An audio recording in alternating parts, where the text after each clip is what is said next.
بسم الله الرحمن الرحيم. السلام عليكم ورحمة الله وبركاته. إن الحمد لله نحمده ونستعينه ونستغفره ونعوذ بالله من شرور أنفسنا ومن سيئات أعمالنا. من يهده الله فلا مضل له ومن يضلل فلا هادي له. أشهد أن لا إله إلا الله وحده لا شريك له، وأشهد أن محمدا عبده ورسوله صلى الله عليه وسلم. أما بعد. إخواني الكرام وأخواتي الكريمات, rahimani wa rahimakumullah.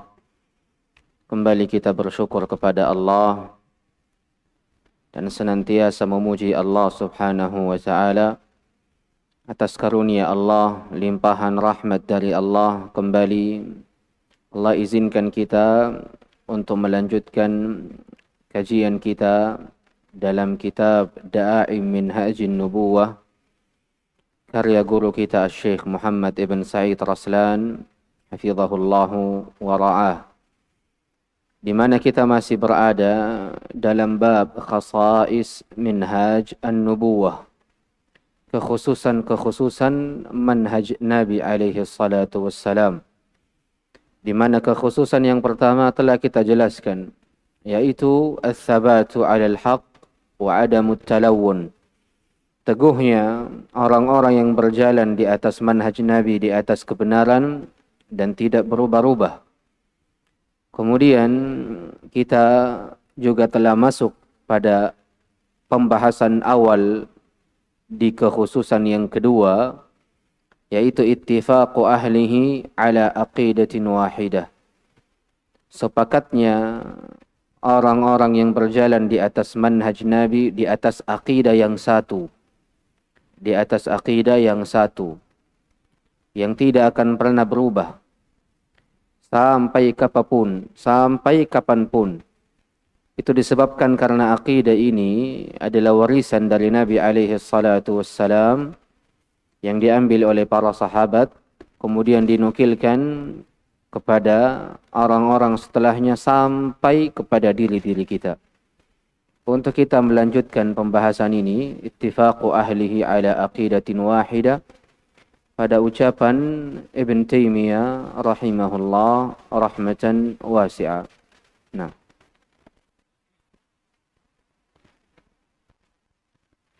من يقرأ؟ تفضل.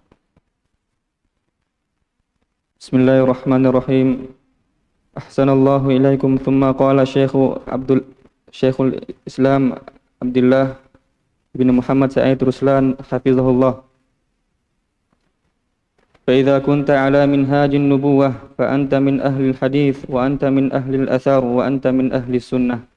قال شيخ الإسلام رحمه الله: فإنه متى كان الرسول صلى الله عليه وسلم أكمل الخلق وأعلمهم بالحقائق وأقومهم قولا وحالا، لزم أن يكون أعلم الناس به أعلم الخلق بذلك، وأن يكون أعظمهم موافقة له واقتداء به أفضل الخلق.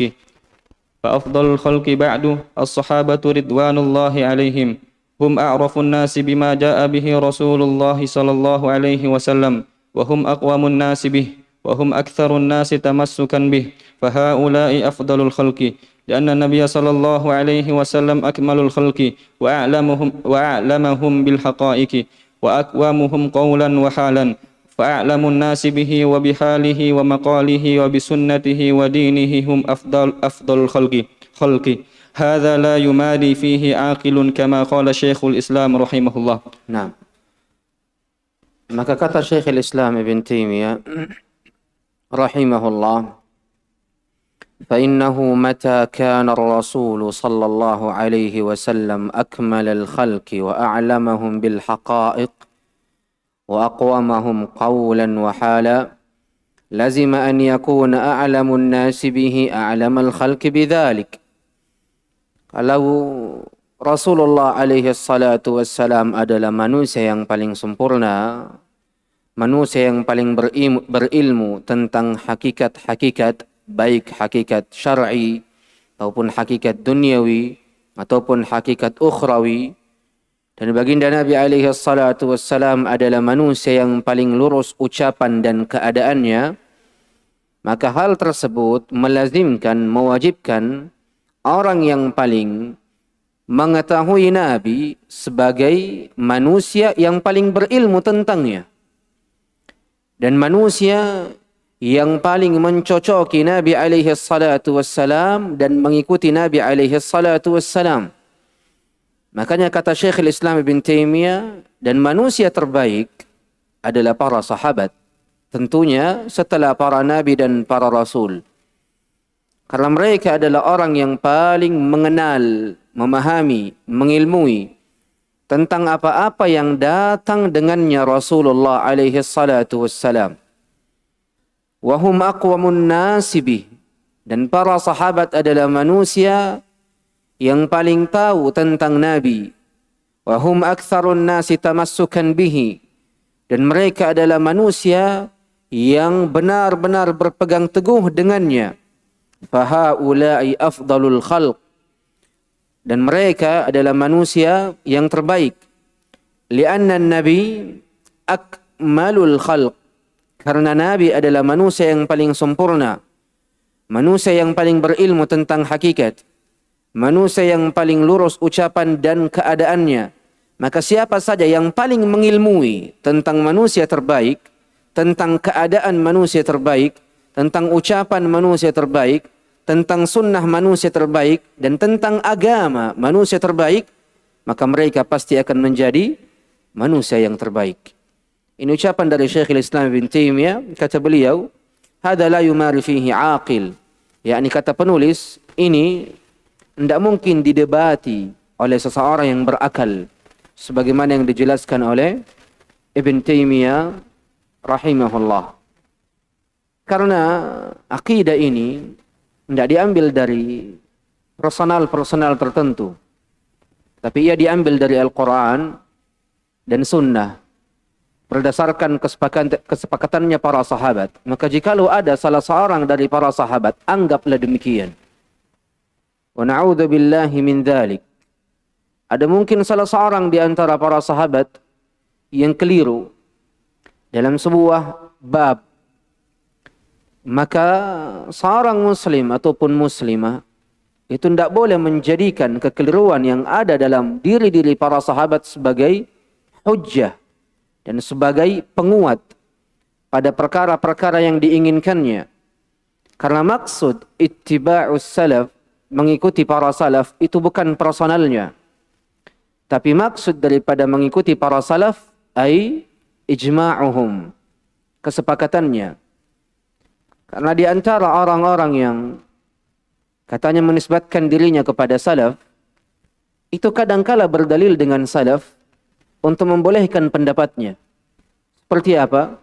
Bolehnya mengingkari dan mendoakan keburukan kepada pemimpin, didasari amalannya Al-Imamul Hasan Al-Basri. Ini dalil mereka. Seperti yang dijelaskan oleh Al-Imam Ibn Katsir dalam kitabnya Al-Bidayah wan Nihayah. Apakah demikian? Ketika kita cari referensi mereka, itu kita tidak dapati ucapan ini. Entah dari mana ia menisbatkan ucapan ini kepada Al-Imamul Hasan Al-Basri. Dan seandainya memang benar itu ada pada ucapan Al-Imamul Hasan Al-Basri rahimahullah wa radhiya'an, maka itu bukanlah sebuah landasan hukum yang wajib diikuti. Kenapa? Karena ittiba'us salaf bukan fil ashkhas. Ittiba'us salaf, mengikuti para salaf, itu bukan pada personal mereka, tapi pada apa? Ijma'uhum, kesepakatan mereka, hal-hal yang disepakati di kalangan mereka. Maka ini hal yang patut untuk diperhatikan. Karena mungkin ada orang yang ingin membuat pendapatnya diterima pada kalangan manusia, itu menisbatkan pendapatnya ini kepada salah seorang dari para salaf. Padahal hakikat daripada ittiba' madhabis salaf, mengikuti madhab salaf, bukan pada ashkhasnya, bukan pada personalnya, tapi pada kesepakatannya. Makanya inilah makna yang pernah diucapkan oleh Abdullah ibn Abbas radhiyallahu anhuma. Kata beliau radhiyallahu anhuma, yushik an tanzila alaikum hijaratun minas sama. Hampir-hampir bebatuan ini menjatuhi diri kalian. Kenapa? Aqulu lakum qala Allah wa qala Rasul wa taquluna li qala Abu Bakar wa Umar. Saya sampaikan kepada kalian begini firman Allah, begini sabda Rasulullah. Lantas engkau membantahnya dengan mengatakan, tapi Abu Bakar mengatakan begini, tapi Umar mengatakan begini. Sedang kita mengenal manusia terbaik setelah para nabi dan para rasul itu Abu Bakar. Tapi kapan ucapan Abu Bakar, ucapan personalnya, ijtihadnya menyelisihi apa-apa yang datang dari Al-Quran dan Sunnah, maka ucapan ini tertolak dan tidak boleh diambil. Maka sama halnya dengan orang-orang yang ingin membuat, mengingkari dan mendoakan keburukan kepada pemimpin adalah sesuatu yang halal. Yang nisbatkan pendapatnya dengan ucapannya Al-Imam Al-Hasan Al-Basri. Waman, dan siapa Al-Imam Al-Hasan Al-Basri? Dari Abdullah ibn Umar, Abdullah ibn Abbas, wa Abu Bakar, Umar, Uthman, dan Ali ibn Abi Talib radhiyallahu anhum. Seandainya memang ucapan itu benar. Ini konsep Islam, konsepnya Rasulullah alaihi salatu wassalam. Karena kadangkala kita sebagai penuntut ilmu, kalau disibukkan dengan perkara ini, anggaplah seseorang menukilkan ucapan Al-Imam Al-Hasan Al-Basri tentang tatkala beliau mendoakan keburukan bagi Al-Hajjaj ibn Yusuf. Dinukilkan di dalam kitab Al-Bidayah wan Nihayah Ibn Katsir rahimahullah. Kita penuntut ilmu kadangkala tidak percaya. Jadi apa yang kita lakukan? Kadangkala mencari ucapan itu. Di mana referensinya? Di kitab di dalam kitab Al-Bidayah wan Nihayah halaman berapa? Kita ingin cari itu. Sampai-sampai kita tidak temukan. Karena kita tidak temukan dalam kitab Al-Bidayah wan Nihayah, kadangkala kita cari di buku-buku yang lain sehingga menguras waktu, menghabiskan waktu yang seharusnya kita bisa letakkan pada perkara-perkara yang lebih baik. Padahal sudah ada konsep yang jelas. Apa konsepnya? Siapapun ucapannya, siapapun orang yang berucap, kalau ucapannya itu bukan kesepakatan, hanya ucapan personal, menyelisihi kesepakatan, maka ini bukanlah maksud daripada ittiba'us salaf. Karena ittiba'us salaf ay ittiba' ijma'ihim, bukan ittiba' ashkhasihim. Ini kaidah sudah ada dari awal. Jadi jikalau kita memegang teguh kaidah ini, tidak perlu lagi kita sibukkan diri, habiskan waktu untuk mencari-cari perkara-perkara akan kebenaran ucapan itu. Kalaupun seandainya benar, apakah kita akan mengambilnya? Tidak. Karena ittiba'us salaf ay ittiba' ijma'ihim, kesepakatan mereka, bukan ittiba' al-ashkhas. Ini konsep yang wajib untuk dipahami. Demikian pula dalam bab akidah-akidah yang lain. Wajib untuk diperhatikan konsep ini. Bahwasanya maksud daripada minhaj an-nubuwah yang baginda Nabi wariskan kepada para sahabatnya sehingga menjadi manhajus sahaba wa manhajus salaf ay ijma'uhum, bukan ashkhasuhum, bukan ara'uhum al-munfaridah, bukan pendapat-pendapat pribadinya atau pendapat-pendapat tersendirinya, tapi kesepakatan mereka yang harus menjadi landasan hukum dalam Islam. Nah,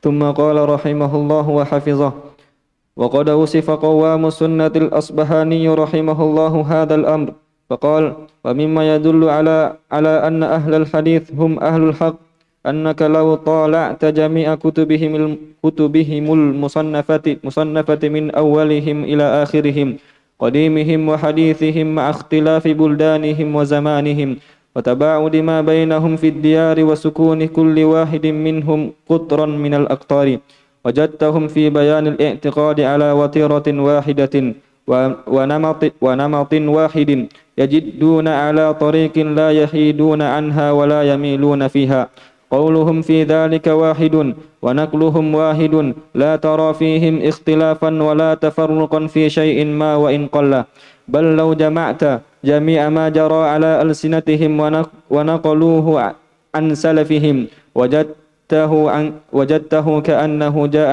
عن قلب واحد وجرى على لسان واحد وهل على الحق دليل أبين من هذا. Allahu Akbar. Qiwamus Sunnah Al-Asbahani rahimahullah menukilkan kepada kita sebuah ucapan yang indah. Ucapan yang beliau tuliskan dalam karyanya, buku beliau, Al-Hujjatu fi Bayanil Mahajjah. Sebuah hujjah dalam penjelasan konsep Islam. Mahajjatun bayda, konsep yang putih, konsep yang bersih. Karya Al-Imam Ismail ibn Muhammad Al-Asbahani rahimahullah. Buku ini menjadi buku-buku yang juga wajib dimiliki oleh seorang penuntut ilmu. Dan bagi siapa yang ingin membeli kitab ini, saya khususkan dan saya nasihatkan untuk membeli tahqiq Syekh Muhammad ibn Rabi' al-Madkhali, anak dari Syekh Rabi', hafizahullah wa ra'ah wa rahimah, di mana beliau mentahqiq kitab ini, dan tahqiqan beliau adalah tahqiq sunni. Tahqiq sunni, jauh daripada tahqiq bid'i. Kitab yang tidak terlalu besar. Beliau tahqiq untuk mengambil risalah magister dan doktoral beliau, hafizahullah, Syekh Muhammad ibn Rabi' al-Madkhali. Maka siapa yang ingin membeli kitab ini, saya nasihatkan membeli tahqiqan beliau tanpa melirik kepada tahqiqan yang lain.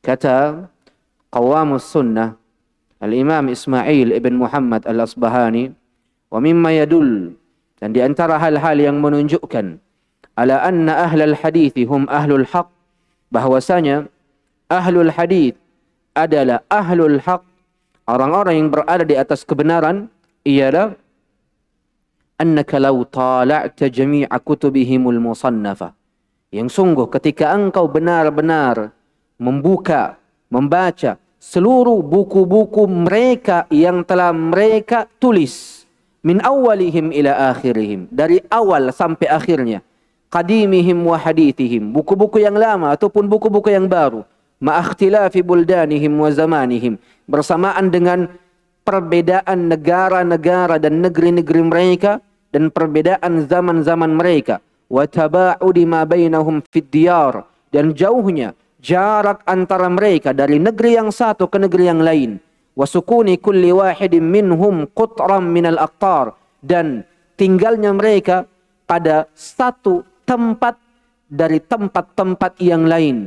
Wajadtahum, kalian akan mendapati mereka, fi bayanil i'tiqad, dalam penjelasan akidah, ala watarin wahidah, dalam konsep yang sama, wa namatin wahid, dan dalam poin yang sama, yajidduna ala tariqatin la yahiduna anha wa la yamiluna fiha, mereka benar-benar bersungguh-sungguh, dan mereka benar-benar bersungguh-sungguh di atas konsep itu, yang mereka tidak akan melenceng darinya dan tidak akan pernah bosan di dalamnya. Kemudian kata qiwam atau qawamus sunnah, qauluhum fi dzalika wahid, ucapan mereka dalam masalah akidah itu satu, wa naqluhum wahid, penukilan mereka dalam masalah akidah juga satu, Al-Quran was sunnah wa ijma'is salaf, la tara fihim ikhtilafa, engkau tidak akan pernah mendapati adanya perbedaan, wala tafarruqan, adanya silang pendapat, fi syai'in, dalam sesuatu, ma wa in qalla, fi syai'in ma, dalam sesuatu apapun, wa in qalla, walaupun sedikit. Bal law jama'ta jami'a ma jara ala alsinatihim, dan jikalau sekiranya kalian mengumpulkan seluruh apa-apa yang mereka ucapkan dalam lisan-lisan mereka, wa naqaluhu an salafihim, dan nukilan-nukilan mereka dari para salaf mereka, wajadtahu ka'annahu jaa'a an qalbin wahid, seakan-akan engkau akan mendapati bahwasanya ucapan ini yang datang dari lisan-lisan mereka atau nukilan-nukilan ini yang datang dari para salaf mereka itu datang dari hati yang satu, dari orang yang sama. Wajara ala lisani wahid, dan telah keluar, terucap dalam lisan yang satu. Wahal alal haqqi dalilun abyanu min hadha, dan apakah ada yang menunjukkan atau dalil yang lebih jelas, yang menunjukkan kebenaran yang lebih jelas daripada ini? Allah ala ahli sunnah. Wallahi ahli sunnah, dimanapun antum belajar, selama ia adalah ahlus sunnah, engkau akan mendapati kekhususan-kekhususan yang engkau hanya akan mendapatinya dalam ahlus sunnah. Ishu nashruhum lil aqidatis sahihah. Penyebaran yang sama dan bersungguh-sungguh dalam akidah yang benar. Ini kekhususan ahlus sunnah yang pertama. Yang kedua, nashruhum al-manhaj as-sahih. Penyebaran mereka terhadap manhaj yang benar. Kemudian apa? Tahdhiruhum minal bid'ah wa ahli, dan pengingkaran mereka daripada hal-hal yang tidak ada tuntunannya dan para pemilik hawa nafsu yang menjalankan perkara-perkara yang tidak ada tuntunannya.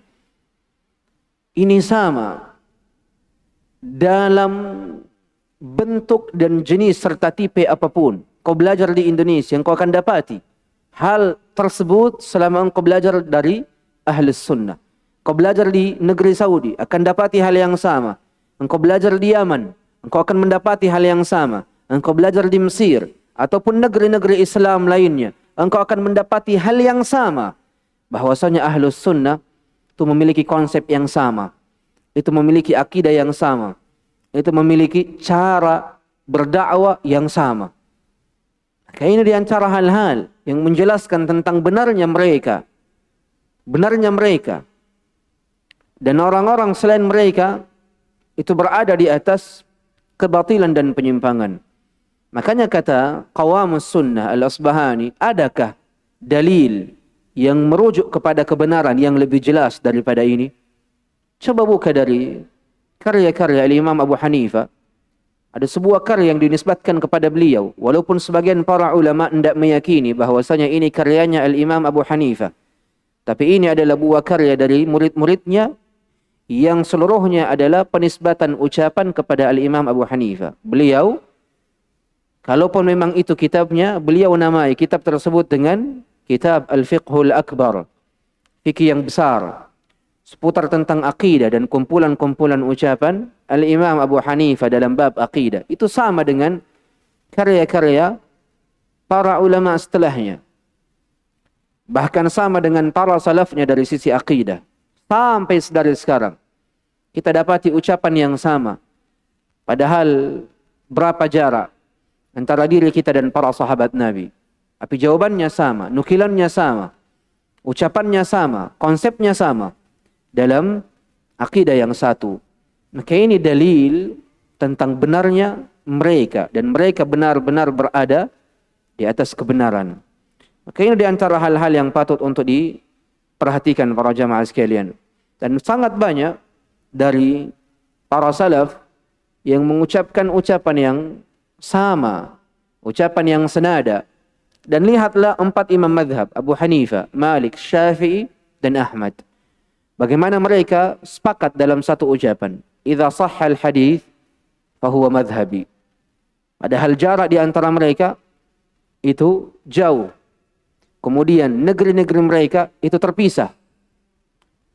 Maka bagaimana mungkin ucapan ini bisa keluar dari lisan yang berbeda-beda seakan-akan ia keluar dari lisan yang satu, dari hati yang satu. Idza sahhal hadith fahuwa madhhabi. Jikalau sebuah hadis dalil telah benar, maka itu adalah madhabku. Ini contoh simpel bahwasanya memang para salaf yang mengikuti para sahabat Nabi radhiyallahu anhum itu benar-benar berada di atas kebenaran. Makanya Imam Az-Zahabi mengatakan aqidatus salaf wahidah la takhtalif. Akidahnya para salaf itu satu dan tidak akan pernah berbeda. Ini ucapan dari Al-Imam Az-Zahabi dalam kitabnya Siyar A'lam An-Nubala. Begitupun juga dengan Al-Imam Asy-Syatibi dalam kitabnya Al-I'tisam. Beliau mengatakan, al-haqqu fi usul al-i'tiqad wahid la yata'addad. Kebenaran dalam pokok-pokok akidah itu satu dan tidak bercabang. Dan juga hal yang sama diucapkan oleh ulama kita di zaman ini. Seperti Asy-Syaikh Abdul Aziz ibn Abdullah ibn Baz dan Asy-Syaikh Muhammad ibn Salih Al-Utsaimin dan Asy-Syaikh Shalih Al-Fauzan hafizahullah. Itu mengucapkan hal yang sama. Aqidatu ahli sunnah wahidah. Akidahnya ahli sunnah itu satu. Ma'khudatun minal kitab was sunnah wa fahmi sahabah.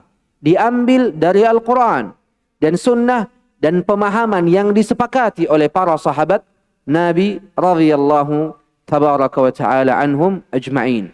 Bahkan Asy-Syaikh Shalih Al-Fauzan hafizahullah mengatakan secara tegas, aqidatu ahli sunnati wal jamaah wahidatun an ahdi sahabati ila al-yawm. Aqidah ahli sunnati wal jamaah itu satu dari zamannya para sahabat sampai hari ini, kata beliau hafizahullah. Ini menunjukkan bahwasanya aqidah Islam itu satu dari akidah-akidah yang disepakati oleh para pemilik kebenaran, yaitu ahlus sunnati wal jamaah. Nah, kekhususan yang ketiga dari manhaj Nabi. Nah. ثم قال حفظه الله اعتقادهم أن طريقة السلف هي الأسلم والأحكم والأعلم ومن مميزات منهاج النبوة اعتقاد أهله أن طريقة السلف الصالح هي الأسلم والأعلم والأحكم لا كما يدعيه أهل الكلام أن طريقة السلف أسلم وأن طريقة الخلف أعلم وأحكم بل طريقة السلف أسلم وأعلم وأحكم. Hasbuk. Dan poin ini, kekhususan yang ketiga ini kita telah jelaskan di pertemuan-pertemuan sebelumnya. Bahwasanya manhaj Nabi, manhajnya para salaf, itu kesepakatan mereka bahwasanya madhabus salaf adalah madhab yang lebih selamat, yang lebih bijaksana dan lebih berilmu. Bukan seperti apa yang diucapkan oleh orang-orang yang menyimpang dari manhaj salaf, manhajnya Nabi alaihi salatu wassalam, di mana mereka mengatakan tariqat as-salaf aslam wa tariqat al-khalaf ahkam wa a'lam. Madhabnya salaf itu lebih selamat. Maksud daripada lebih selamat di sini ialah diam, tidak terlalu masuk ke dalam perkara-perkara yang mendalam. Dan inilah yang pernah diucapkan oleh Al-Ghazali. Semoga Allah Azza wa Jalla memberikan balasan yang setimpal kepadanya, dan semoga Allah Azza wa Jalla mengampuni dosa-dosanya. Al-Ghazali mengatakan, para salaf ini ketika menukilkan riwayat-riwayat dari Nabi alaihi salatu wassalam, mereka hanya fokus pada matannya, bukan pada isinya. Ini tuhmah, fitnah yang sangat keji kepada para periwayat hadis Nabi. Kata mereka, yakni kata Al-Ghazali dan semisalnya, ini orang-orang yang meriwayatkan hadis dari Nabi alaihi salatu wassalam itu hanya fokus kepada siapa sanadnya. Yani an fulan, an fulan, an fulan, an Nabi sallallahu alaihi wasallam. Itulah hanya fokus pada matannya, pada sanadnya. Adapun pada isinya, itu dia tidak fokus ke dalamnya. Sehingga mereka kadangkala menukilkan sebuah riwayat tanpa ada fikih di dalamnya. Ini tuhmah, fitnah yang sangat keji kepada as-salaf. Bahkan mereka adalah orang yang paling berilmu tentang isi daripada riwayat-riwayat yang mereka nukilkan. Makanya mengapa mereka tidak perlu mengatakan wa kaifa istawa, bagaimana Allah Azza wa Jalla beristiwa? Karena mereka paham apa makna istiwa di dalam bahasa-bahasa mereka. Dan Allah Azza wa Jalla mustahil menurunkan sebuah dalil dari Al-Quran ataupun lisan nabinya yang hendak dipahami dari lisan Arab. Makanya di antara kesepakatan yang juga dipahami oleh para salaf, sehingga tidak banyak mereka meragukan hal-hal yang tidak penting untuk ditanyakan. Tidak banyak mereka itu mempertanyakan hal-hal yang tidak penting untuk ditanyakan. Karena mereka sangat meyakini hadis Nabi, min husnil islamil mar' tarkuhu ma la ya'ni. Di antara bentuk baiknya Islamnya seseorang itu meninggalkan perkara sia-sia. Dan para salaf itu benar-benar mengamalkan hadis ini. Perkara-perkara yang membinasakan itu dia tidak cari-cari. Itu mereka tidak terlalu masuk ke dalam sampai membuat dirinya binasa. Yang kata Nabi alaihi salatu wassalam, halakal mutanatti'un. Binasa ini orang-orang yang terlalu masuk ke dalam perkara-perkara yang tidak pernah ada contohnya dari para salaf. Maka ini pun telah kita jelaskan untuk kita baca, karena di dalamnya juga ada bantahan dari Syekh Utsaimin rahimahullah terhadap ucapan-ucapan ini.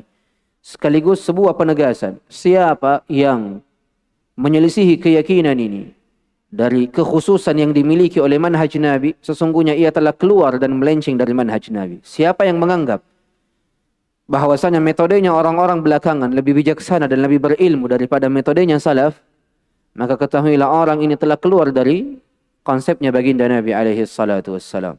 Nah. ثم قال حفظه الله وكلام السلف كان قليلا كثير البركة وكلام من أتى بعدهم كثير قليل البركة. Ini sebuah pembeda yang sangat jelas. Ucapannya para salaf itu sedikit, tapi tajam dan mengandung banyak makna serta mengandung banyak keberkahan. Adapun orang-orang yang datang setelahnya, ini ucapannya banyak, tapi berkahnya sedikit. Dan ini di antara kekhususan yang dimiliki oleh baginda Nabi alaihi salatu wassalam dan para sahabatnya. Begitupun dengan para tabi'in dan tabi'in. Allah Azza wa Jalla anugerahkan mereka jawami'ul kalim. Ucapan yang sedikit tapi mengandung banyak makna.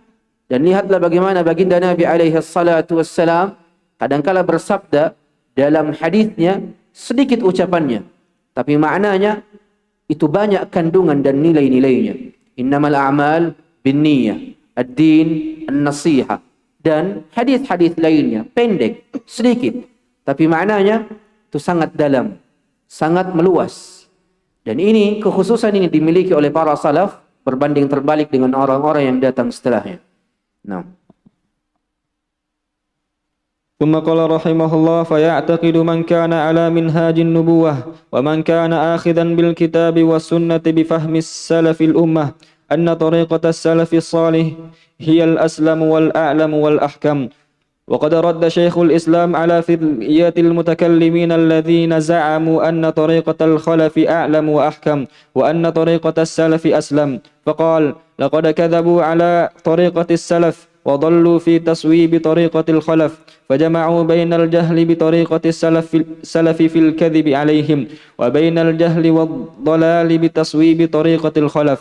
Nah, Syekhul Islam Ibn Taimiyah membantah tudingan orang-orang mutakallimin yang menganggap metodenya orang-orang belakangan lebih berilmu dan lebih bijaksana dan lebih tegas daripada metodenya para salaf, di mana mereka hanya menyifati metodenya para salaf itu hanya lebih selamat. Kata Ibn Taimiyah rahimahullah, laqad kadzabu ala tariqati salaf. Sungguh mereka telah berdusta atas nama salaf dan atas metode para salaf. Wa dhallu, dan mereka sesat fi taswibi tariqatil khalaf, dalam membenarkan dan melebih-lebihkan metodenya orang-orang belakangan. Fajama'u bainal jahli bi tariqati salafi fil kadhibi alaihim, mereka mengumpulkan antara kebodohan tentang metode para salaf dalam kedustaan mereka terhadap para salaf, wa bainal jahli wadh-dhalali bitaswibi tariqatil khalaf, dan antara kebodohan dan kesesatan di dalam membenarkan metodenya orang-orang belakangan. Maka orang-orang yang meyakini sebagaimana yang diyakini oleh orang-orang mutakallimin sejatinya telah mengumpulkan dua kebodohan. Bodohnya mereka tentang metodenya para salaf, dan bodohnya mereka dan sesatnya mereka tentang mengedepankan metodenya orang-orang belakangan dari para salaf ridwanullahi alaihim ajma'in. Nah, ucapan Ibn Utsaimin. ثم قال رحمه الله: وقال الشيخ العثيمين رحمه الله في فتح رب البرية بتلخيص الحموية في صفحة 21 في معرض بيان فساد دعوى المؤولة ونفاة الصفات الإلهية أن طريقة السلف أسلم وطريق الخلف أعلم وأحكم.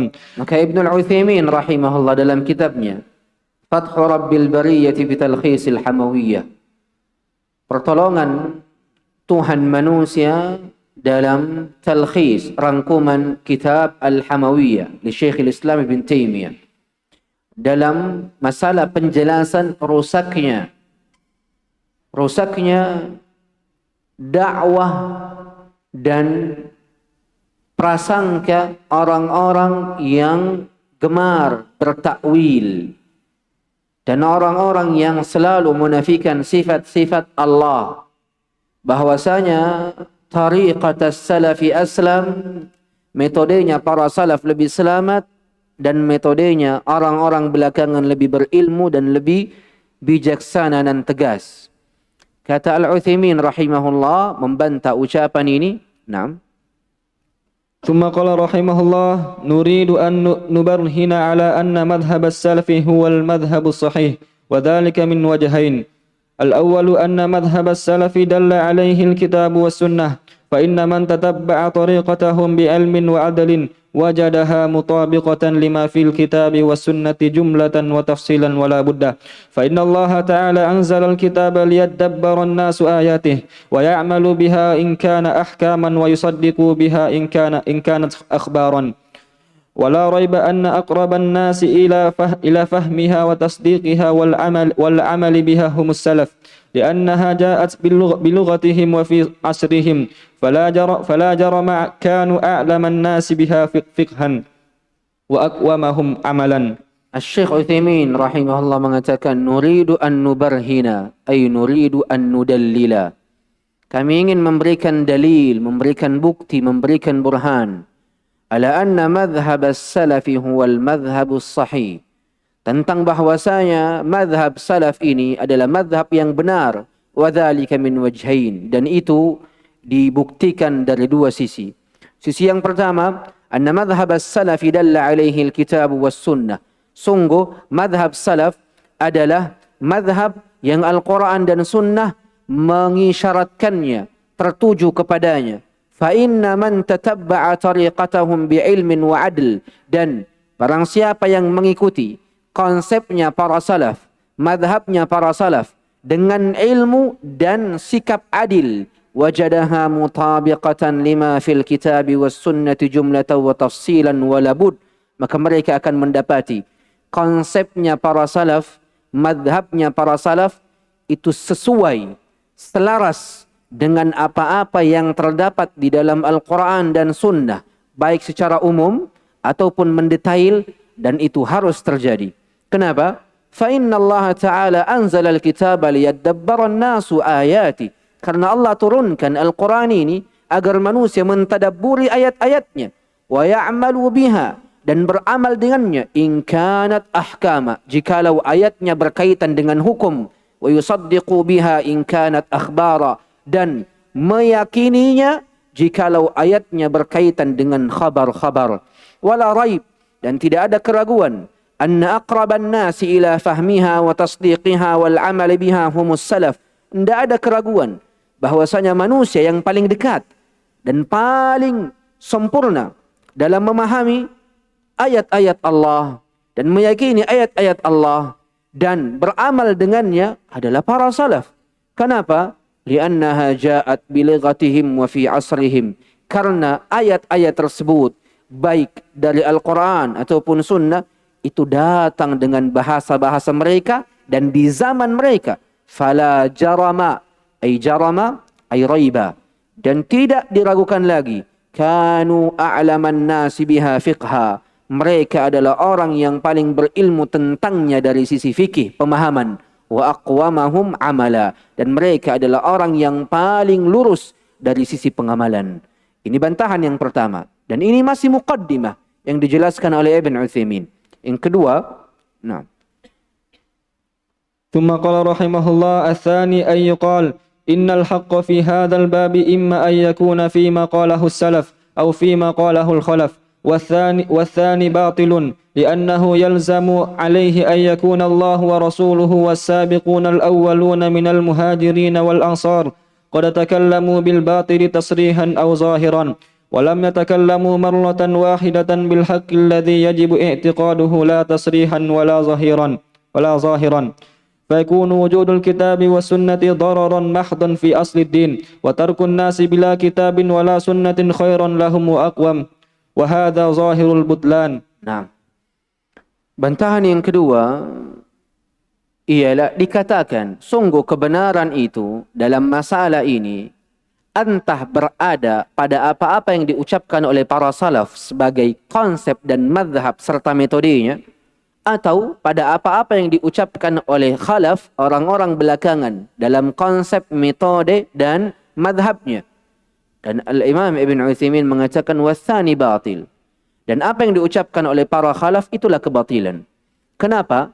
Karena kalau kita mengatakan orang-orang yang datang belakangan dari madhab al-khalaf itu lebih berilmu dan lebih bijaksana dan lebih tegas dalam setiap masalah, maka itu mewajibkan dan melazimkan Allah dan Rasulnya serta orang-orang terdahulu dari kalangan al-muhajirin wal ansar qad takallamu bil batil. Mereka telah mengucapkan kebatilan baik secara tasrih, baik secara jelas atau zahir, walam yatakallamu marratan wahida bil haqqi alladhi yajibu i'tiqaduhu la tasrihan wala zahira, atau mereka belum sama sekali mengatakan tentang kebenaran yang wajib untuk diyakini, tidak secara tasrih ataupun tidak secara zahir.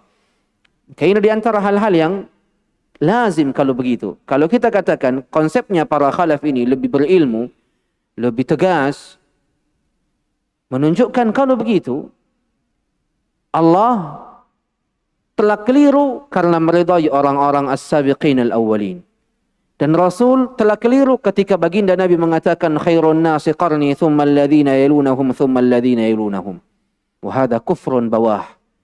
Dan ini kekufuran yang nyata. Kalau kita mengatakan Allah keliru dan Rasulullah keliru. Begitupun dengan as-sabiqun al-awwalun dari kalangan al-muhajirin wal ansar. Kalau kita katakan metodenya hendak lebih berilmu daripada metode orang-orang belakangan, maka menunjukkan ketidakberilmuan ini berarti ada kecacatan pada mereka, ada kebodohan pada mereka, atau ada ketergelinciran pada mereka dalam mengucapkan kebatilan. Ada terjatuhnya mereka dalam kebatilan, dan ini pun juga adalah tuduhan yang keji kepada para salaf. Kalau demikian, kita mengatakan konsepnya para khalaf lebih baik, lebih berilmu, lebih tegas, lebih bijaksana daripada konsepnya para salaf, maka muncul sebuah bantahan yang lain. Yakunu wujudul kitabi was sunnah dararan mahdhan fi asli din. Kalau begitu, adanya Al-Quran dan Sunnah ini tidak bermanfaat sama sekali. Ini hanya menjadi mudarat secara utuh dalam pokok-pokok agama. Karena kenapa?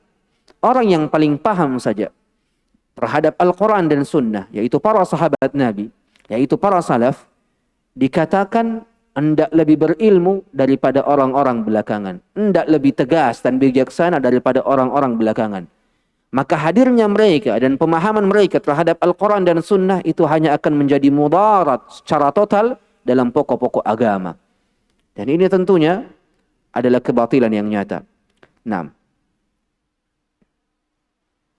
ثم قال رحمه الله هذا وقد قال بعض الأنبياء طريقة السلف أسلم وطريقة الخلف أعلم وأحكم ومنشأ هذا القول أمران الأول اعتقاد قائله بسبب ما عنده من الشبهات الفاسدة أن الله تعالى ليس له في نفس الأمر صفة حقيقية دلت عليها هذه النصوص. Jadi ucapan ini bahwa metodenya orang-orang belakangan lebih berilmu dan lebih tegas dan bijaksana daripada metodenya para salaf itu hadir dan muncul disebabkan karena dua hal. Hal yang pertama, keyakinan orang-orang yang mengucapkan ucapan busuk ini disebabkan karena adanya syubhat yang rusak pada dirinya. Apa itu? ia meyakini Allah Azza wa Jal itu tidak memiliki sifat hakiki yang dalil-dalil Al-Quran dan Sunnah itu mengacu kepadanya. Dan ini tentunya diyakini oleh orang-orang yang gemar menafikan sifat-sifat Allah. Makanya kenapa muncul ucapan konsepnya para khalaf berarti lebih berilmu. Kenapa? Karena para khalaf itu lebih mendetail dalam menjelaskan sifat-sifat Allah dengan akal-akal mereka dan dengan prinsip-prinsip mereka. Makanya kenapa muncul tariqatul khalaf a'lam wa ahkam min tariqatis salaf. Wa tariqatus salaf aslam. Lebih selamat, banyak diamnya. Kalau khalaf, orang-orang belakangan, ini banyak bicaranya. Masuk ke dalam setiap perkara. Bahkan ke dalam perkara-perkara sifat-sifat. Mulai menafikan sifat-sifat Allah. Menetapkan sifat-sifat Allah. Apa yang diterima akalnya, ia tetapkan. Apa yang ditolak oleh akalnya, ia nafikan. Ini sebab yang pertama munculnya ucapan ini.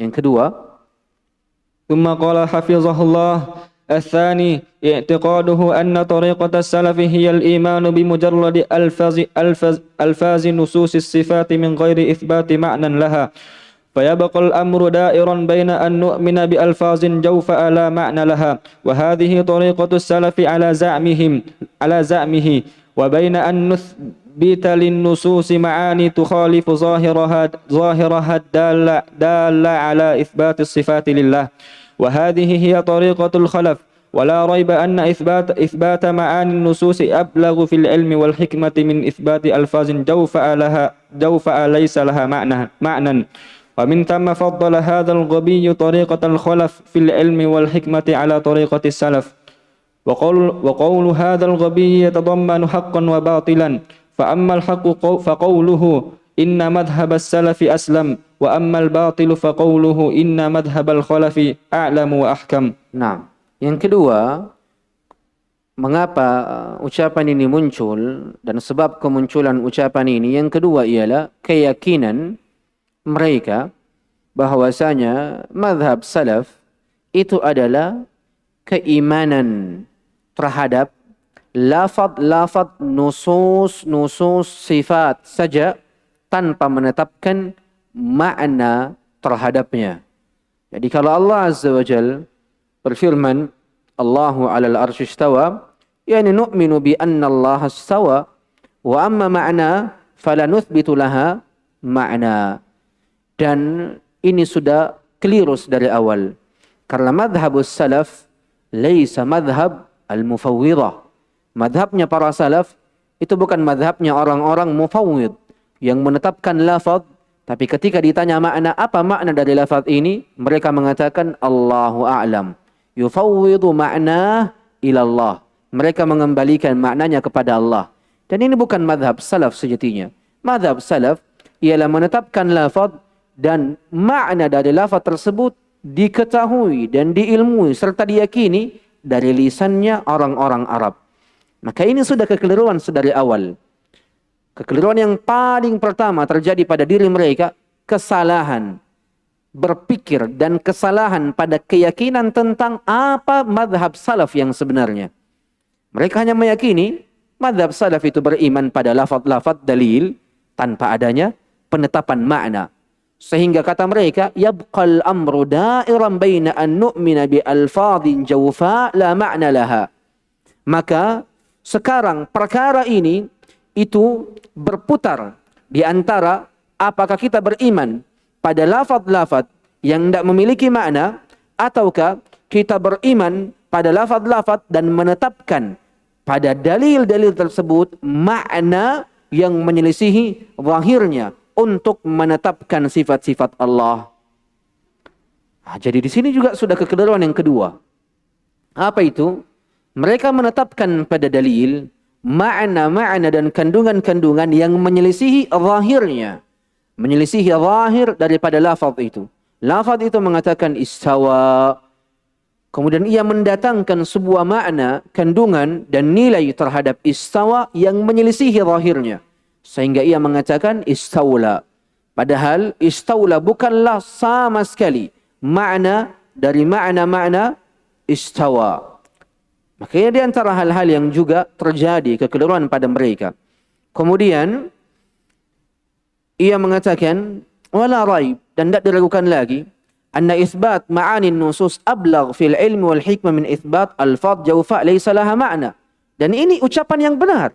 Sungguh tidak ada keraguan, menetapkan makna dalam nusus itu lebih sampai dari sisi ilmu dan lebih sampai dari sisi hikmah daripada menetapkan lafaz yang tidak memiliki makna. Benar. Ucapan ini benar. Hendak kita dustakan. Hanya saja siapa yang mengatakan bahwasanya madhab salaf al-iman bil alfaz al-mujarradah. Siapa yang mengatakan bahwasanya madhab salaf itu beriman kepada lafaz-lafaz tanpa makna, ini keliru. Justru madhab salaf ialah beriman terhadap lafaz dan maknanya yang juga diimani berdasarkan apa-apa yang dipahami dari lisanul Arab. Bukan seperti mereka. Al-iman bil alfaz wa ityanil ma'ani mukhalifah lin nusus. Ia beriman kepada lafaz, tapi ia datangkan makna yang menyelisihi dalil tersebut. Maka ini kekeliruan mereka. Maka jangan engkau pernah menyangka bahwa orang-orang Asy'ariyah itu ketika mengatakan atau menafsirkan Allahu istawa alal arsh atau Allahu alal arsh istawa, itu mereka hendak imani istawa. Keliru. Mereka pun menetapkan Allah istawa. Dia tetapkan itu, bahwa Allah istawa. Tapi kekeliruannya di mana? Kekeliruannya ia datang dengan makna yang hendak ditunjukkan oleh lafaz tersebut. Itu kekeliruannya. Jadi jangan pernah menyangka ini orang-orang Asy'ariyah hendak meyakini Allah istawa. Keliru. Mereka meyakininya. Mereka menetapkan Allah istawa. Tapi ketika ditanya tentang maknanya, saat ini mereka keliru di peletakan makna yang tidak sesuai dengan lafaznya. Adapun ahlus sunnah itu mengimani istawa dan mengimani makna istawa yang datang dari lisanul Arab sesuai dengan tempatnya. Itu bedanya saja dari orang-orang Asy'ariyah. Karena tidak ada itu orang-orang Asy'ariyah yang benar-benar paham mazhab Asy'ariyah yang mengatakan Allahu la yastawi ala arsy. Tidak ada. Itu mazhabnya Mu'tazilah, bukan Asy'ariyah. Atau itu mazhabnya Jahmiyah, bukan Asy'ariyah. Tapi kalau orang-orang Asy'ariyah itu menetapkan lafadznya juga. Itu menetapkan lafadznya juga. Tapi ia datang dengan makna yang menyelisihi lafadz dari dalil tersebut. Jadi itu kekeliruan yang dimiliki oleh orang-orang Asy'ariyah, agar kalian tidak salah kaprah. Karena jangan sampai engkau tertuduh bahwasanya sejatinya engkau sedang tidak paham hakikat dari madhab al-Asy'ariyah. Makanya harus dipahami. Dan kami itu hidup bersama dengan mereka di negeri Mesir. Makanya kami tahu detail-detail mereka. Makanya Syekh Muhammad Aman al-Jami rahimahullah, gurunya Syekh Rabi' rahimahullah, itu disepakati orang yang paling paham dalam masalah al-asma' was sifat. Kenapa? Syekh Aman al-Jami ini asalnya dari Ethiopia, dari benua Afrika, terbang ke negeri Saudi, belajar di sana dari kecil sampai selesai S2-nya di Saudi Arabia. Belajar dengan para ulama seperti Syekh Muhammad ibn Ibrahim al-Mufti al-awwal lid-diyar as-Saudiyah. Mufti pertama untuk negeri Saudi. Itu belajar sama beliau. Beliau belajar sama mufti beliau. Mufti tersebut. Nanti S3 beliau ke Mesir. Ambil doktoralnya, ambil S3-nya di Al-Azhar. Ambil S3-nya di Al-Azhar. Sehingga detail-detail tentang penyelewengan yang dilakukan oleh orang-orang Asy'ariyah dalam nama-nama dan sifat-sifat Allah, itu beliau benar-benar ilmui. Di antara murid beliau itu, di antara guru beliau, Syekh Aman al-Jami, di antara gurunya ialah Syekh Khalil al-Harras, seorang doktor di Al-Azhar yang meninggalkan konsep Asy'ariyah untuk kembali kepada konsepnya para salaf. Yang di mana Syekh Khalil al-Harras setelah meninggalkan Asy'ariyah hijrah ke negeri Saudi dan menjadi dosen di Universitas Ummul Qura, menjadi dosen aqidah di sana, yang memiliki syarah terbaik terhadap al-aqidah al-wasitiyah, Syarah yang ringkas tapi padat akan makna dan kandungan. Itu syarah terbaik terhadap Al-Aqidah Al-Wasithiyah, itu syarahnya Asy-Syaikh Khalil Al-Harras, dan ini diucapkan oleh Asy-Syaikh Muhammad ibn Shalih Al-Utsaimin rahimahullah. Makanya kalau kalian membaca atau mendengar rekaman-rekaman yang dimiliki oleh Asy-Syaikh Muhammad Amanil Jami dalam bab as-sifat seperti Al-Aqidah Tadmuriyah atau Al-Hamawiyah atau Al-Wasithiyah, antum dapati ucapan-ucapan yang mendetail yang kadang kita tidak dapati pada ulama-ulama lainnya yang membahas kitab-kitab yang sama. Makanya saya nasihatkan kepada kalian untuk membaca rekaman beliau, dan ada alhamdulillah dalam internet saat ini rekaman Asy-Syaikh Muhammad Amanil Jami terhadap 3 buku, Al-Wasithiyah, Al-Hamawiyah, At-Tadmuriyah. Ini wajib bagi penuntut ilmu untuk sering mendengar, apatah lagi beliau adalah gurunya guru-guru kita, ialah Syekh Rabi'. Gurunya Syekh Rabi' Ibn Hadi Al-Madkhali rahimahullahu rahmatan wasi'ah. Naam. Kemudian lihat bagaimana Syekh Utsaimin mensifati orang-orang yang mengatakan tariqatul khalaf a'lamu wa ahkam min tariqatis salaf sebagai ghabi. Ghabi itu di atasnya jahil murakkab. Jadi ada jahil, kemudian ada jahil murakkab, di atasnya itu apa? Ghabi. Di atasnya itu adalah ghabi. Kemudian lihat bagaimana wa min thamma faddala hadzal ghabiyyu tariqatal khalafi fil ilmi wal hikmati ala tariqatis salaf. Wa qawlu hadzal ghabi yatadammanu haqqan wa batila. Ucapan orang yang bodoh ini mengandung kebenaran dan kebatilan. Kebenarannya ialah madhhabus salaf aslam, memang benar. Tapi kebatilannya ialah menisbatkan a'lam wa ahkam pada madhhabil khalaf. Itu kebatilannya. Kemudian beliau akan membantah ucapan ini lagi pada beberapa sisi. Nah. ثم قال رحمه الله وبيان بطلانه من وجوه الوجه الأول أنه يناقض قوله إن طريقة السلف أسلم فإن كون طريقة السلف أسلم من لوازم كونها أعلم وأحكم إذ لا سلامة إلا بالعلم والحكمة. العلم نعم حسبك واصل. العلم بأسباب السلامة والحكمة في سلوك تلك الأسباب، وبهذا تبين أن طريقة السلف أسلم وأعلم وأحكم وهو لازم لهذا الغبي لزوما لا محيد عنه. Kebatilan yang pertama dari ucapan Ghabi ini ketika ia mengatakan madhab salaf aslam, lebih selamat. Madhabul khalaf a'lam wa ahkam.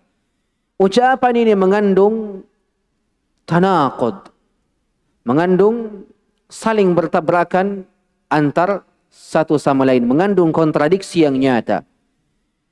Ketika ia mengatakan tariqatus salaf aslam, ketahuilah min lawazim aslam kaunuha a'lam wa ahkam.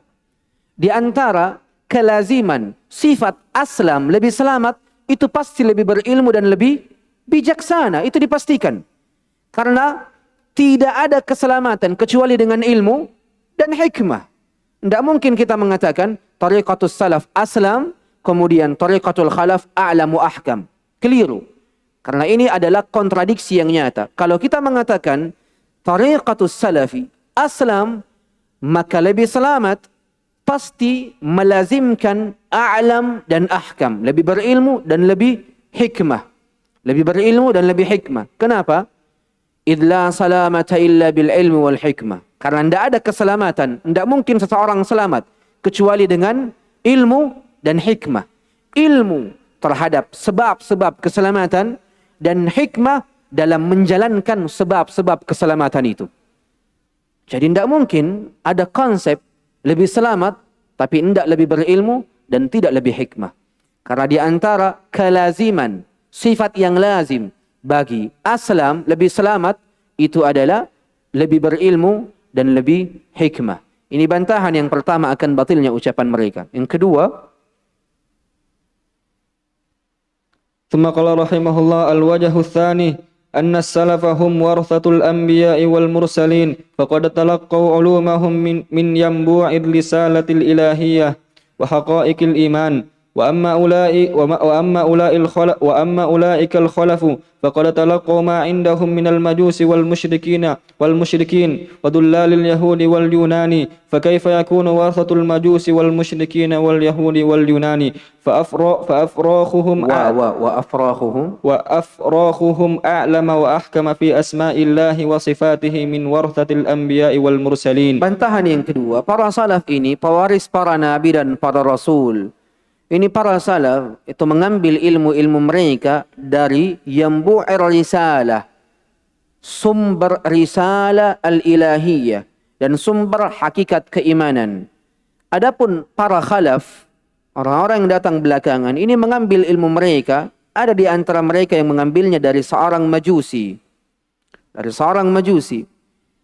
Lihatlah bagaimana Jaham ibn Safwan mengambil ilmunya dari gurunya Ja'ad ibn Dirham. Dan Ja'ad ibn Dirham mengambil ilmunya dari seorang Yahudi. Maka ada di antara mereka yang mengambil keilmuannya dari seorang majusi, seorang musyrik, kemudian dari seorang Yahudi, kemudian dari orang-orang Yunan, dari Nasrani. Maka bagaimana mungkin pewaris keilmuan orang-orang majusi, ataupun musyrik, ataupun Yahudi, ataupun Yunani, afrahuhum a'lamu wa ahkam fi asma'illahi wa sifatihi min warathatil anbiya'i wal mursalin. Bagaimana mungkin mereka, yakni tanduk-tanduk mereka, lebih berilmu dan lebih hikmah dalam nama-nama dan sifat-sifat Allah dari pewaris para nabi dan para rasul. Maka ini tentunya sudah kebatilan yang nyata. Sebab yang ketiga. ثم قال رحمه الله: الوجه الثالث أن هؤلاء الخلف الذين فضل هذا الغبي طريقتهم في علم والحكمة على طريقة السلف كانوا حيارى مضطربين بسبب إعراضهم عما بعثه الله به محمدا صلى الله عليه وسلم من البينات والهدى والتماسهم علم معرفة الله تعالى وممن لا يعرفه بإقراره على نفسه وشهادة الأمة عليه حتى قال الرازي وهو من رؤسائهم مبينا ما ينتهي إليه أمرهم: نهاية إقدام العقول إقال، وأكثر سعي العالمين ضلال، وأرواحنا في وحشة من جسومنا، وغاية دنيانا أذى وبال، ولم نستفد من بحثنا طول عمرنا سوى أن جمعنا فيه قيل وقالوا. Nah, sebab yang ketiga ialah seorang Ghabi ini, yang bodoh ini, ketika ia mengedepankan metodenya para khalaf daripada metodenya para salaf, di mana mereka mengatakan metodenya para khalaf ini lebih berilmu dan lebih hikmah dari metodenya para salaf, sejatinya mereka ini orang yang juga kebingungan. Orang-orang yang kebingungan. Disebabkan karena penolakan mereka terhadap apa-apa yang Allah utus kepada Nabi-Nya Muhammad alaihi salatu wassalam dari petunjuk dan bukti-bukti yang sangat jelas. Bagaimana tidak juga mereka adalah orang-orang yang mengambil ilmu tentang Allah dari orang-orang yang tidak diakui keilmuannya terhadap umat ini. Hatta qala Ar-Razi, bahkan Ar-Razi mengatakan, dan Ar-Razi ini adalah pemimpin dari pemimpin-pemimpin mereka yang menjelaskan tentang akhir daripada perkaranya. Ar-Razi orang yang paling memberikan waktu dan umurnya serta kehidupannya untuk ilmu kalam wal falsafah. Betul-betul ia sibukkan dirinya dengan ilmu kalam dan falsafah. Kemudian ia menjelaskan akhir dari keadaannya. Di mana kata para ulama ini di antara ucapan Ar-Razi yang menunjukkan akan taubatnya. Ar-Razi mengatakan, nihayatu iqdamil uqulu iqalu. Akhir dari mengedepankan akal adalah sebuah kesia-siaan. Wa aktsaru sa'yil alamin dhalalu, dan kebanyakan upaya dari banyak manusia, terkhusus orang-orang yang mengedepankan akalnya, adalah kesesatan. wa arwahuna fi wahsyatin min jusumina wa ghayatu dunyana adaw wa wabalu. Dan ruh-ruh kami dalam kemurungan dari badan-badan kami, dan puncak dari dunia kami adalah gangguan dan wabal, kesia-siaan. Walam nastafid min bahthina tula umrina, dan kami tidak sekalipun mendapatkan faedah dari pembahasan kami sepanjang umur kami, yakni pembahasan akal, pembahasan ilmu kalam, pembahasan ilmu filsafat. Kata beliau, lam nastafid, kami hendak menerima dan kami tidak mendapatkan faedah dari bahasan-bahasan kami sepanjang umur kami, siwa an jama'na fihi qila wa qalu, kecuali hanya mengumpulkan di dalamnya tentang dikatakan dan mereka mengatakan. Allahu Akbar. Inilah akhir daripada orang-orang yang menyibukkan dirinya dengan ilmu kalam wal falsafah, mengedepankan akalnya, tidak sampai pada keyakinan. Orang-orang yang menyibukkan dirinya dengan akal dan ilmu kalam dan filsafat itu tidak akan pernah sampai pada keyakinan. Ia akan tersibukkan dan terombang-ambing dalam kebingungan. Dari kebingungan yang pertama menuju kepada kebingungan yang lain. Tidak akan pernah sampai kepada derajat yakin. Ini konsep yang harus dipahami. Maka coba lanjutkan ucapan daripada Ibn Utsaimin rahimahullah. Nah. Dan ini masih dari ucapan Ar-Razi. Nah. ثم قال رحمه الله لقد تأملت الطرق الكلامية والمناهج الفلسفية فما رأيتها تشفي عليلا ولا تروي غليلا ورأيت أقرب الطرق طريق القرآن أقرأ في الإثبات الرحمن على العرش استوى إليه يسعد الكلم الطيب وأقرأ في النفي ليس كمثله شيء ولا يحيطون به علما ومن جرب مثل تجربتي عرف مثل معرفتي. Ini ucapan dari Ar-Razi. Kata beliau, sungguh aku telah berta'ammul, mentadabburi metode al-kalamiyah dan manhaj al-falsafiyah. Fama ra'aituha tashfi alina. Saya tidak mendapati metode mereka, konsep mereka menyembuhkan orang yang berpenyakit. Wala tarwi ghalila, dan saya tidak mendapati metode mereka dan konsep mereka itu membuat orang yang kehausan hilang kehausannya. Wa ra'aitu aqrabat turuq, dan aku melihat bahwasanya metode yang paling dekat, konsep yang paling dekat kepada kebenaran, tariqat al-Quran, adalah konsep Al-Quran. Aqra'u fil isbat, saya membaca ketika ingin menetapkan sifat-sifat Allah. Ar-Rahmanu 'alal 'arsy istawa. Selesai. Allah tetapkan sifatnya, kita pun menetapkannya. Ilaihi yas'adul kalimut thayyib, menunjukkan Allah Azza wa Jalla berada di atas. Wa aqra'u fin nafi, dan saya membaca dalam penafian. Laisa kamitslihi syai', selesai. Wala yuhituna bihi ilma, selesai. Makanya kata beliau, man jarraba mithla tajribati, siapa yang mencoba seperti yang aku coba ini, arafa mithla ma'rifati, maka ia akan memahami, mengilmui dan mengetahui seperti pengetahuanku. Makanya kata para ulama, ini ucapan dari Ar-Razi, pemimpin dari pemimpin ilmu kalam dan falsafah, tentang taubatnya, bahwa selama ini sepanjang umurnya ia tidak mendapatkan faedah, ia tidak mendapatkan kebaikan kecuali kesia-siaan semata. Dari sibuknya ia mengatakan ini dan itu, fulan berkata begini, kemudian dikatakan begitu, dan selainnya. Nah, wasil. قال رحمه الله فكيف تكون طريقة هؤلاء الحيراء الذين أقروا على أنفسهم بالضلال الحيرات أعلم وأحكم من طريقة السلف الذين هم أعلم الهدى ومصابيح الدجى الذين وهبهم الله من العلم والحكمة ما برزوا به على سائر أتباع الأنبياء والذين أدركوا من حقائق الإيمان والعلوم ما لو جمع إليه ما حصل لغيره لاستحيا من يطلب المقارنة فكيف بالحكم بتفصيل غيرهم عليهم وبهذا تبين أن طريقة السلف أسلم وأعلم وأحكم. واضح. Maka bagaimana mungkin metodenya para orang-orang yang kebingungan itu, mereka sendiri yang mengatakan dirinya bingung, yang mengakui dirinya ini berada di atas kesesatan dan berada di atas kebingungan, itu lebih berilmu dan lebih hikmah daripada tariqatus salaf. Ia bingung. Bagaimana mungkin metode mereka itu lebih a'lam, lebih ahkam daripada metodenya para salaf. Dan mereka adalah orang-orang yang Allah berikan petunjuk, adalah cahaya-cahaya kegelapan, alladzina wahabahumullahu minal ilmi wal hikmah, yang Allah telah berikan kepada mereka ilmu dan hikmah yang betul-betul sangat nampak dengannya dari seluruh pengikut-pengikut para nabi.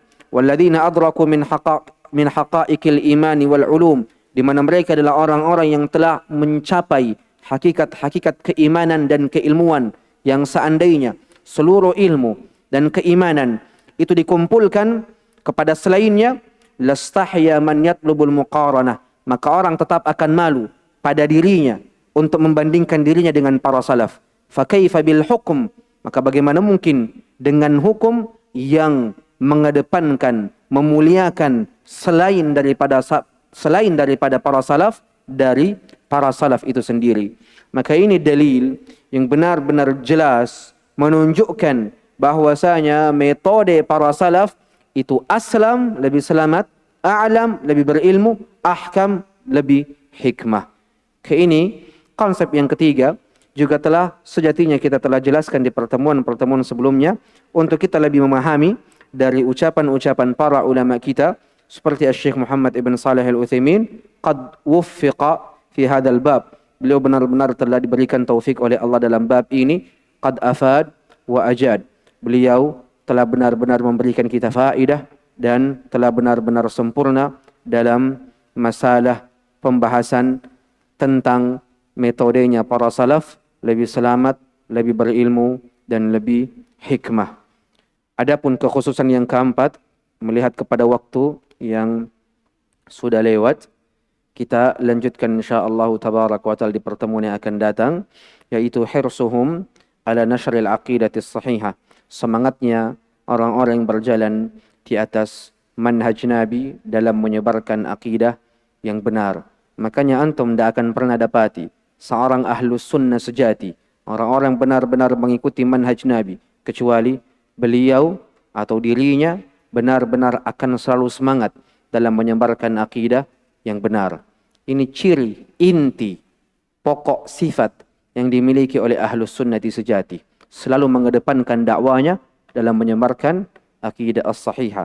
Kalau ada orang yang mengaku-ngaku ahlus sunnah, kemudian tidak didapati dirinya menyebarkan akidah yang benar, tidak didapati dirinya mengkaji kitab-kitab para ulama dari kitab-kitab akidah mereka, maka ini dipertanyakan. Apatah lagi kalau dirinya hanyalah orang-orang yang senang dengan sirah-sirah, kisah-kisah, tanpa ada pembahasan akidah yang gamblang dan jelas pada dakwah-dakwanya. Kayaknya dipertanyakan apakah dirinya memang benar-benar ahlus sunnah atau tidak. Karena sifat, inti, dan kekhususan dalam pribadi-pribadi yang mengikuti manhaj Nabi itu adalah semangatnya mereka dalam menyebarkan akidah yang sahih.